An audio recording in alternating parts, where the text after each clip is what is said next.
decision, man? It was a tough decision. It was a very close fight. Luke Campbell showed a lot of promise tonight, and you know, it's a tough fight for both fighters. I mean, that was one hell of a fight for the lightweight division, and we haven't seen two lightweights of that caliber in the ring together for quite some while now. So I'm so glad to see such a close fight. And it's like this, man. In boxing, it is a sport of boxing. Knockdowns play a factor. Aggressiveness plays a factor.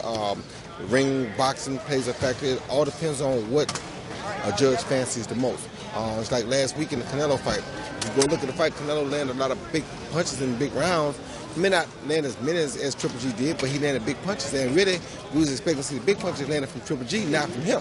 He was landing the big punches. Triple G was landing the more punches. So it's, yeah, you know what I mean? It doesn't really matter. But what really matters is that you got two guys who are at the top of the division. And when you have two guys at the top of the division, this is what kind of fight you're supposed to get, unless somebody can get lucky and land a knockout. And when I say get lucky, it's because you either get lucky or you set a guy up to knock him out. Most guys have a hard time setting guys up on that level to knock him out. So either they get lucky or they can be good enough to where they can really set him up and knock him out.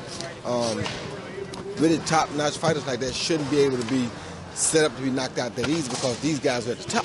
So that's why I say you're lucky if you get a knockout. That's what happened last week. Both guys are so well schooled that it's very difficult for one guy to set the other guy up and knock him out.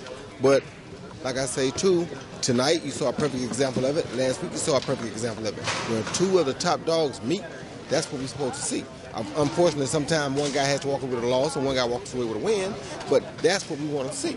Two guys who show us that this is why they're at the top of the level. Roy, with Andre Ward.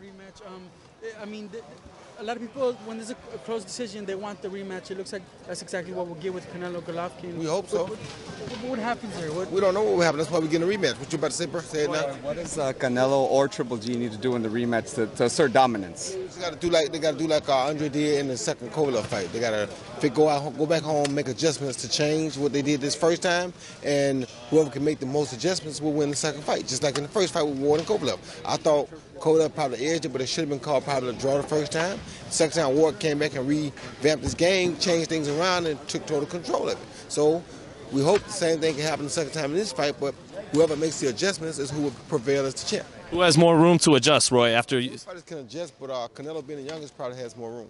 Talk about the shakeup in the middleweight division with Danny Jacobs actually coming to HBO with Eddie Hearn. It's not a shakeup. He's the third best middleweight in the world right now today. It's not a shakeup. I mean, glad to have I mean, shakeup in the way that he was without Heyman, Showtime, and everything. I don't deal with all that. I don't know nothing about all that, bro. I don't do all the talking about Al Heyman and who did what with who at HBO show. I don't do all that.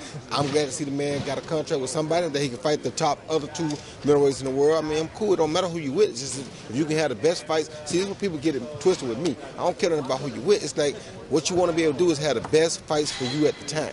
And we should always make it so that the best can fight the best. I don't care who they with. If we don't, we're killing the sport of boxing. By the Head in the building, y'all get that round. By the Head Bangers Volume 2 coming out very soon. Y'all get